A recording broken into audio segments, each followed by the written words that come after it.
తాజా వార్తలు, వార్తా కథనాల కోసం సబ్స్క్రైబ్ చేయండి స్వేచ్ఛ టీవీ. Freedom of voice. లేదు ఎంతవరకైనా ఇప్పటి వరకు 3 ఏళ్ల వరకు నేను ఓపిక పట్టిన, కానీ నేను ఓపిక పట్టను. ఎందుకంటే ఇవాళ ప్రత్యక్ష సాక్షులు ఇక్కడ ఉన్నారు కాబట్టి ఎప్పుడైనా ఎవిడెన్స్ లేని చూపిస్తాయి. ఇవాళ ఎవిడెన్స్ నా దగ్గర పక్కా ఉంది. దానికి దీనికి పిచ్చి పిచ్చి మాటలు, నీ ప్రోటోకాల్, నన్ను మీదకెంచి నూకి పిచ్చుడు, నన్ను సంపిస్తావేమో కావచ్చు. 10,000 పడేస్తే సంపేస్తారట కూడా.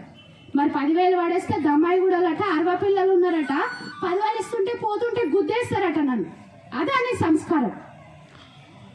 సంపిస్తావా? నా దగ్గరికి రా, సంపుడు గింపుడు అన్ని చూపిస్తా.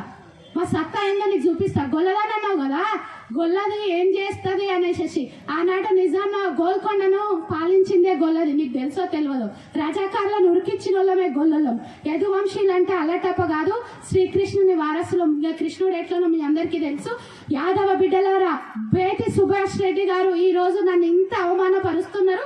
సో మీరు అందరు చూడండి, నన్ను గొల్లదని ఎక్కిరిచ్చిన ఘనత గౌరవ ఉప్పల్ ఎమ్మెల్యే గారిది. కాబట్టి మీరు అందరు చూడాలి, మీరు అందరూ కూడా స్పందించాలి. ఎందుకనంటే ప్రతిరోజు 3 ఏళ్ల నుంచి నేను ఓపిక పట్టినా, ఇక నాకు ఓపిక పట్టలేదు. నేను అధిష్టానం దగ్గరికి కూడా ఇవ్వాలి పోతా, పోయి కేటీఆర్ అన్న గారితో చెప్తా, అన్న నాకు పదవి లేకున్నా పర్వాలేదు, నేను మీరు ఉండమంటే ఉంటా, వెళ్ళిపోమంటే వెళ్ళిపోతా, కానీ నేను ఇట్లా అవమానాన్ని భరిస్తుడు, రేపు నేను చచ్చిపోతే నా పిల్లలను ఎవ్వడు చూడడు.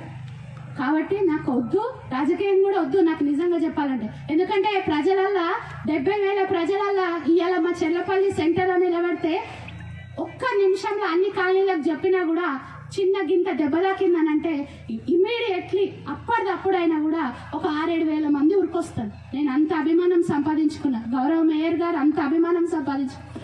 ఉప్పల్ కాన్స్టిట్యూషన్ కాపరా డివిజన్ల సెకండ్ ఏశ్రామ్ నగర్ డివిజన్లో 10 డివిజన్లల్లో ఈరోజు బొంతు రామ్మోహన్ అండ్ ఫ్యామిలీ అంటే ఈరోజు ప్రాణమీయనికి కూడా తయారున్నారు. ఎందుకంటే ఆయన చేసిన అభివృద్ధి, గవర్నమెంట్ చేసిన పనులు, ఆయన మంచితనము. తర్వాత నాకు అవకాశం ఇస్తే ఈరోజు నన్ను నాన్ లోకల్ అని ముద్ర క్రియేట్ చేద్దాము. గొల్లలని, బీసీలని, రెడ్డిలకు అంత అహంకారమా? ఏ రెడ్డి కూడా అట్లా అహంకార పడతలేడు. అందరు రెడ్డోళ్ళు నా చుట్టాలు ఉన్నారు, దోస్తులు ఉన్నారు, పెద్ద పెద్ద మంత్రులు ఉన్నారు. ప్రతి ఒక్కరు గౌరవంగా పిలుస్తారు, గౌరవంగా చెల్లెలాగా బిడ్డలాగా చూస్తారు. బట్ ఒక బీసీ మహిళ పట్ల ప్రతిరోజు అవమానపడుతున్న బీసీ సంఘాలన్నీ కూడా చూడాలి.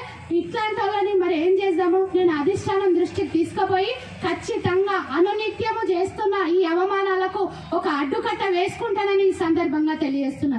ఎందుకంటే ఈ రోజు ధోబిఘాట్ లో ప్రత్యక్ష సాక్షులు ఉన్నారు కాబట్టి వారి సమక్షంలోనే ప్రెస్ మీట్ పెట్టడం జరిగింది. Thank you very much.